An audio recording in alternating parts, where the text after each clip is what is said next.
I will read a quote from a Swami from Ramakrishna Mission. The people in the Upanishads were ready to sacrifice anything for the sake of truth.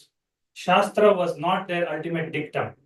Whereas in case of the Acharyas who came later, when they tried to propound their philosophies, if they quoted a line from the Upanishads, no one had the courage to talk against it. They would only twist and turn the sentences from the Upanishads and bring out the meaning they want, but no one dared to relinquish the Upanishadic sentence itself. But the original Upanishads do not show such compliance to any person or any teaching. This is actually the spirit of what India is.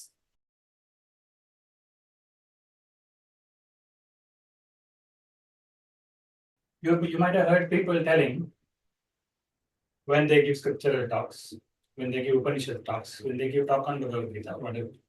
When they give Upanishad talk, they will quote a verse, they will explain the verse, and then they will tell, this is what the Upanishad Rishi wants to tell. You actually cannot make that statement. In that flow of the speech and whatever, people will start claiming, this is what the Upanishad Rishi wants to say. This is what the Rishi wants to say. That is not true. That shouldn't be told. Because when you say such thing, what happens is, you are kind of using that Upanishad, the authority of the Upanishad, authority of some Rishi, to give you authority. Because finally you are standing on the stage and speaking, not the Rishi. So if you are standing on the stage and speaking, you have to take accountability for what you are saying. First, you have to take accountability for what you are saying. You cannot completely hide behind some Rishi or Krishna or somebody and say, they said it, I didn't say anything, they said it. It's escapism, actually, if you do that. People may say, this is what? Extremes look similar. People may say that is humility. That's not humility, or you may be escaping, actually. You want the stage, you want the audience, you want the authority, but for that you are using somebody else's authority for you to get authority. So on the, you can say it is humility, but on the other hand, it looks like you're escaping accountability. Extreme will always look similar. You cannot simply make a rule intellectually saying, if they do like this, it is arrogance. If they do like this, it is humility. You understand? It is not so simplistic. In both cases, both kinds of things may happen.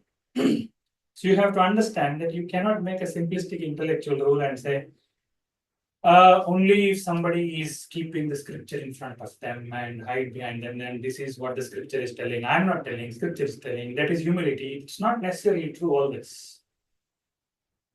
It may lead to some kind of cunningness also. It does lead to some kind of cunningness many times.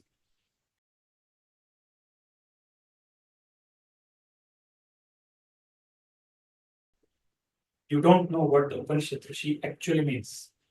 As I was telling earlier, when it comes to some of the essential verses which try to describe the core of life in paradoxical terms, it moves not, it is very far, it is near. These essential ones, it is very obvious what is being tried there.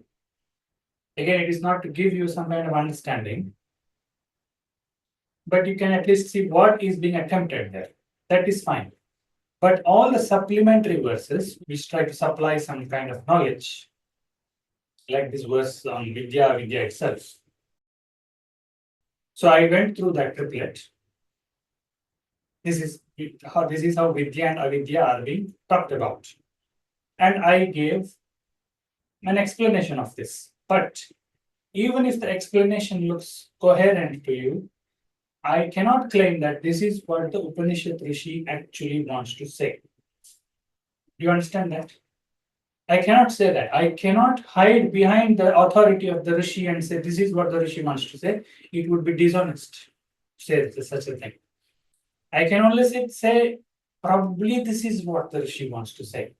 And I can tell that I have something in my experience, I have gone through something and I want to describe it to you, and what is described in the Upanishad looks very similar and therefore I am citing it. I am not trying to say this, I'm not trying to keep the Upanishad in front of me, hide behind the Upanishad, and go on telling this is what the Rishi wants to say, this is what the Rishi wants to say. No, I am telling openly, this is what I want to say. This is what I want to say. And what is in the Upanishad looks very similar to what I want to say. And therefore, I am citing the Upanishad to point out that there is a collective aspect to this. This is not, I am not the only person to have gone through this. This has been happening to everybody, so many people. And there, that is the only generic reason that I may cite. But I cannot cite Upanishads for a very, very specific reason and say this is what the Rishi wants to say. I cannot make that statement actually. You cannot be certain that what the Upanishad Rishi said, even if the teachers don't tell it explicitly, it is obvious also. See, if you say, if somebody has written a commentary and if you say, this is happening traditionally, this is Sampradaya, this is what the Upanishad actually meant, you can be refuted very easily because if you go to some other Sampradaya, they are telling totally different thing for the same verse. How can the same verse have two different meanings and you say this is what the Upanishad Rishi said? The Upanishad Rishi obviously didn't say 5 different things when he said something, isn't it? He could have meant, he meant something that he wanted to say. Now there are 10 different interpretations and each interpretation is trying to say this is what the Rishi said. Obviously, it means none of them can claim that this is what the Rishi said. They cannot confidently say, they can only say this is what I wanted to tell. See, today, suppose there is a teacher and there is some teacher and they have talked a lot. Now, suppose there is a book. Suppose after 100, 200, 300 years, the whole book is lost, but only some excerpts from the book remains.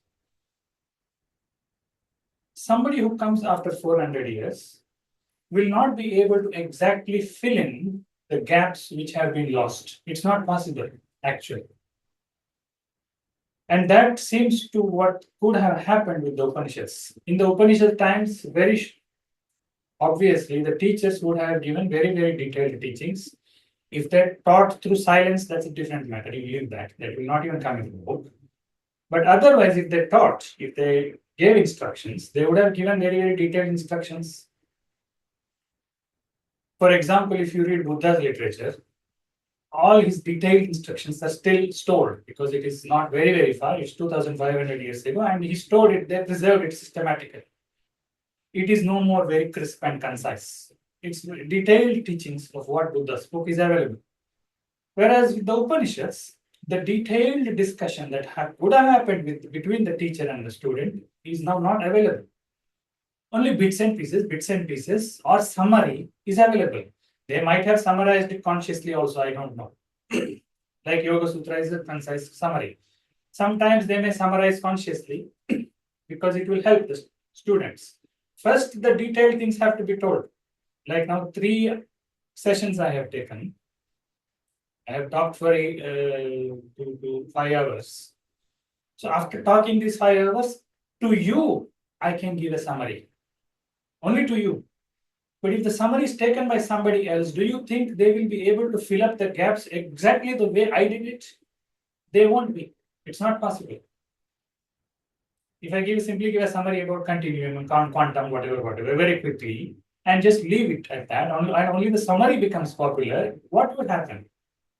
Even if somebody comes and gives a commentary on that, do you think I will be happy with that?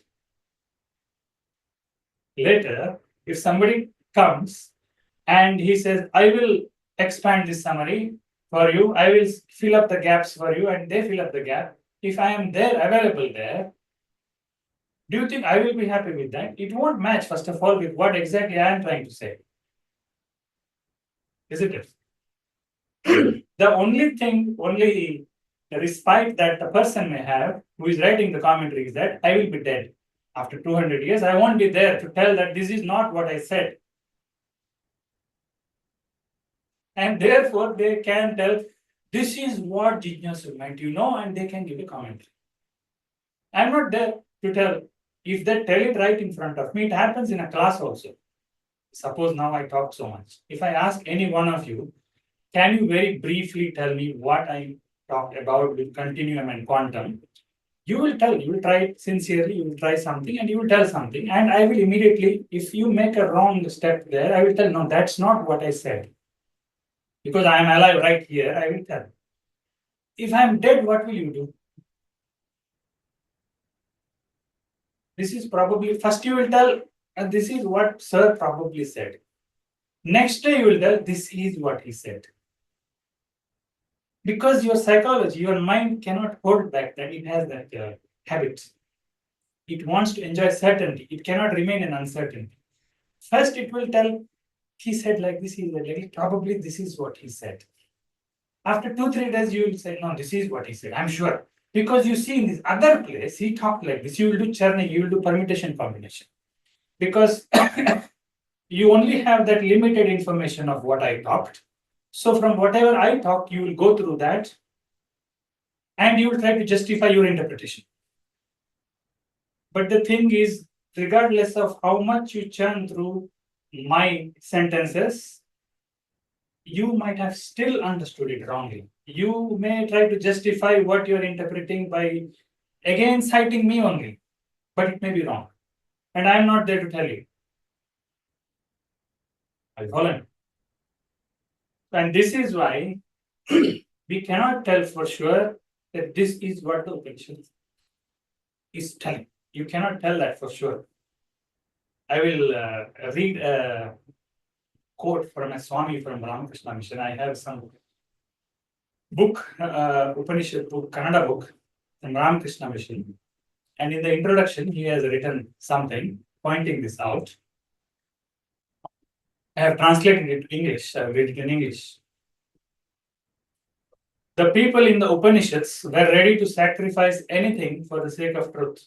Shastra was not their ultimate dictum. Whereas in case of the Acharyas who came later, when they tried to propound their philosophies, if they quoted a line from the Upanishads, no one had the courage to talk against it. They would only twist and turn the sentences from the Upanishads and bring out the meaning they want, but no one dared to relinquish the Upanishadic sentence itself. But the original Upanishads do not show such compliance to any person or any teaching. This is actually the spirit of what India is.